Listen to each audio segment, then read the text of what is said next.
Alright everyone, right now based partially on Rosenstein and partially on the fact that it's just politically expedient for them, Schumer and like a dozen other Democrats are telling Trump, no, don't go over and meet with Vladimir Putin. Normal diplomacy be damned because, some Russians who supposedly were operating for the Kremlin. I'm going to get into the Rosenstein stuff a little bit in the next video because I'm seeing a lot of the same claim without evidence stuff that we have seen from the intel agency. It's basically, hey, we've got all this mountain of evidence that the Russians hacked all sorts of stuff. It was all Russia, all the Kremlin, but we can't give you that evidence. We can't show it to Congress. We can't do anything other than make a claim because everything's classified.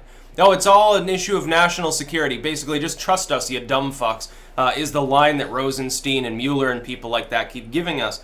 I don't believe the government without evidence. No, and I don't give a fuck who is making the claim. If Trump tells me something, and I don't see some sort of statistical evidence, a picture, something tangible, something that can be corroborated, I'm not going to believe it. I'll say, oh yeah, well that sounds good. Yeah, where's the actual proof?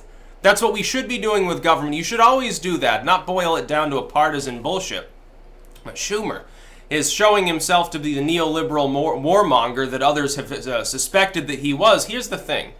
The Republicans always have this issue. The Republicans always get called, like, basically, you're secretly a warmonger. You want to go strike other countries. You want a proxy war for, like, Halliburton, like a Dick Cheney or something. The Democrats, because they stood against Iraq a little bit, they get relatively less of this from, like, the millennials. What do you fucking think Schumer's doing here? He's trying to keep the Cold War going. It's lucrative for U.S. corporations, and Russian corporations too, trust me, as well as arms dealers in Germany and China and elsewhere. Really, really lucrative stuff. And it helps the corporations that they get their corporate donations from. It doesn't help someone like Trump.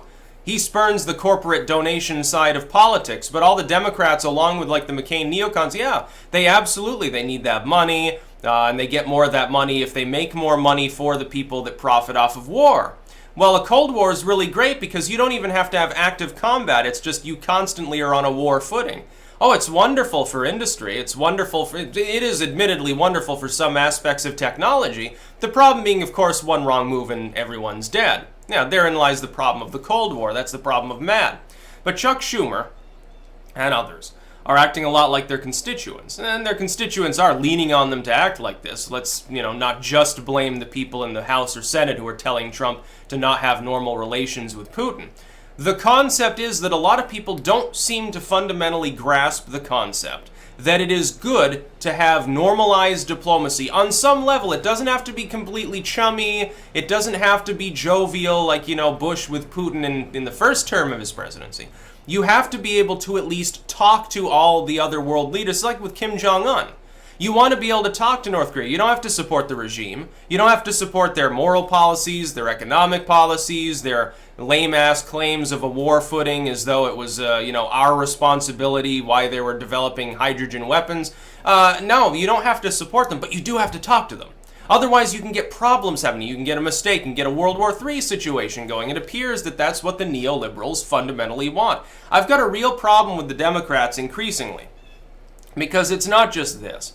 Since the Iraq era, when they were sort of hippie-trippy, and they were more like maybe a Bernie Sanders, they were like, well, hell no, we won't go, no more war, no wars for oil, no wars for Halliburton, you're gonna, start Armageddon and stuff. There was an infamous video. It's been re-uploaded, so it has fewer views now, but they took John the Revelator by Depeche Mode, and that's how I found it, because I really like the band.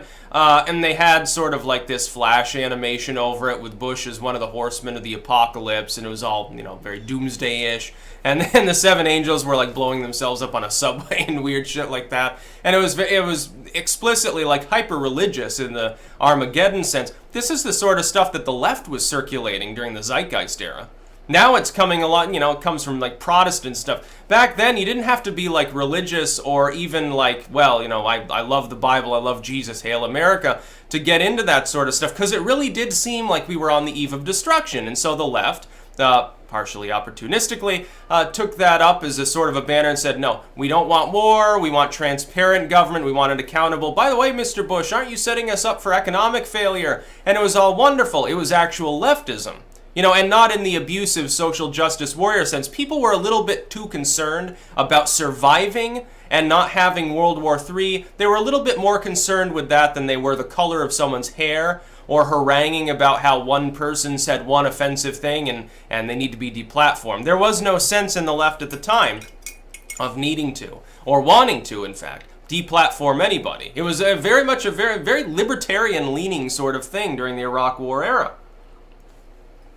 What pisses me off, therefore, is that has been completely left behind, including by a lot of people that actually were physically part of that. They were old enough to be politically active, in their late teens, their 20s or whatever, some of the millennials. They're like, fuck the war, fuck George W. And now they sort of give him a pass. The main video of the day will be about his weighing in on the immigration ship. And now they're pro-war. They have no problem with Chuck Schumer trying to start, more Cold War, forest fires, so to speak. He's trying to get warm, so he's trying to burn down the whole forest on top of himself. He's an idiot. Chuck Schumer is a straight-off idiot.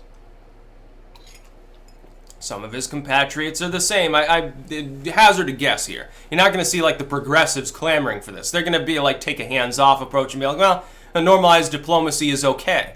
Yeah, there are a few people who are actually liberals still left in the country. It's just there aren't enough of them to even control the Democratic Party. Most of them are just corporatists. Chuck Schumer is nuts. He wants, I guess, a shooting war. So he wants a nuclear Armageddon. Wonderful. Yeah. And the left has adopted other former right-wing sort of things, too.